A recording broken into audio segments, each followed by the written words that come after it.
Bien, vamos a continuar con la segunda parte, que es estructura atómica.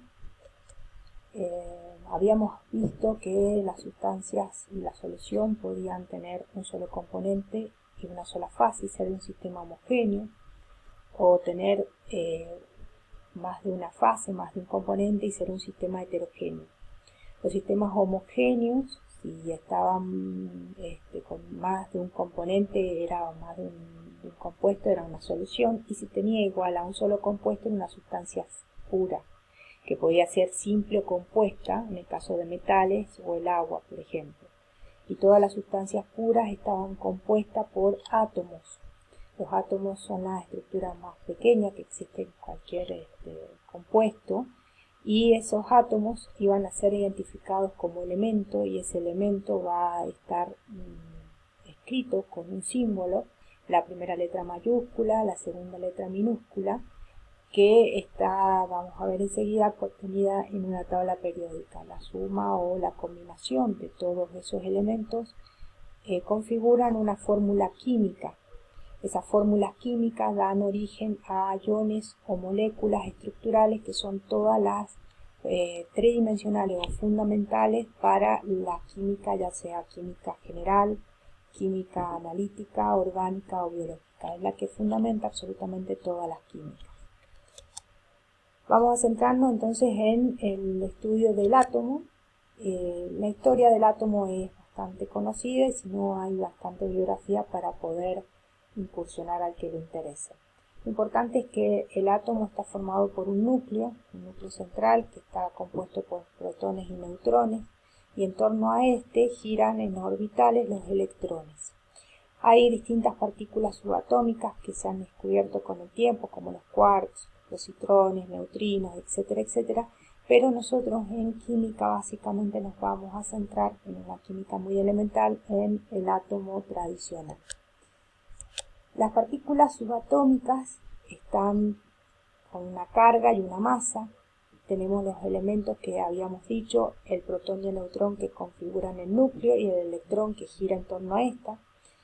Y si ustedes ven la masa en la que están determinadas su estructura, son valores muy pero muy pequeños. Esta es una masa relativa, unidad de masa atómica, es una unidad que la vamos a ver más adelante, es una comparación con el isótopo 12 del átomo de carbono. ¿Por qué? Porque no se puede trabajar con una masa en estas dimensiones. Son valores demasiado pequeños y no existe una balanza analítica ni una balanza que pueda pesar en valores tan pequeños. Entonces se trabajan con unidades relativas. Todas las UMAs o las masas atómicas que están en la tabla periódica son unidades o masas atómicas relativas de comparación. Las cargas, si ustedes también se observan, tienen cargas, por ejemplo, el electrón, que es cargado eléctricamente negativo, y el protón, que es positivo, cargas muy bajas. Por eso es que directamente se toma una unidad relativa, que es -1 y +1. Entonces, simbológicamente se escribe como el electrón, la masa es 0, por eso es que tiene tanta disponibilidad de girar en torno a los orbitales, y su carga es -1. El protón es carga +1 y la masa es 1, y el neutrón no tiene cargas y tiene masa.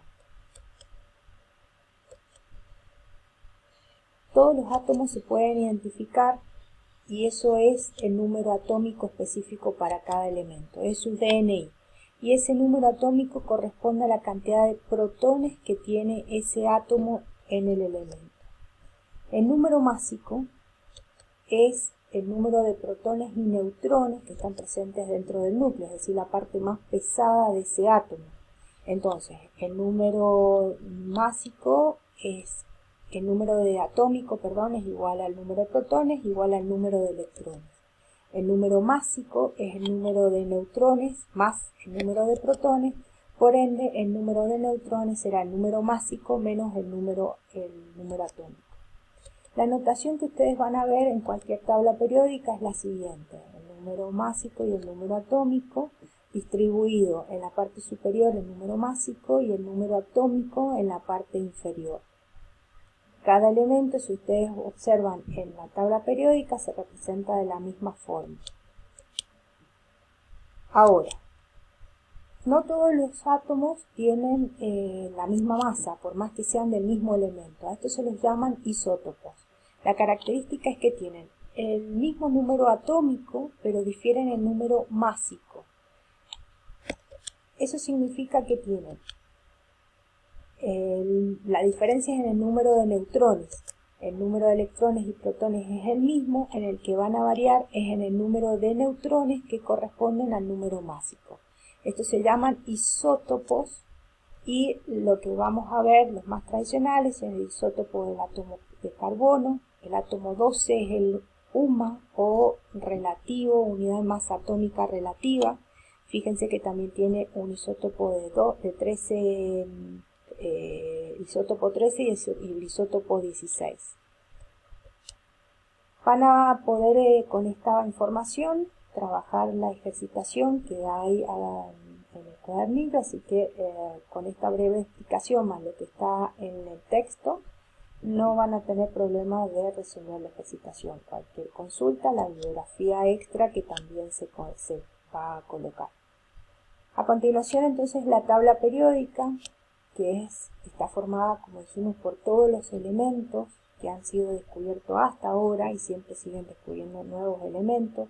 Esta tabla periódica es ordenada de forma creciente y se agrupa o se establece en períodos y grupos y períodos, ¿sí? Filas y columnas. Eso es en forma general.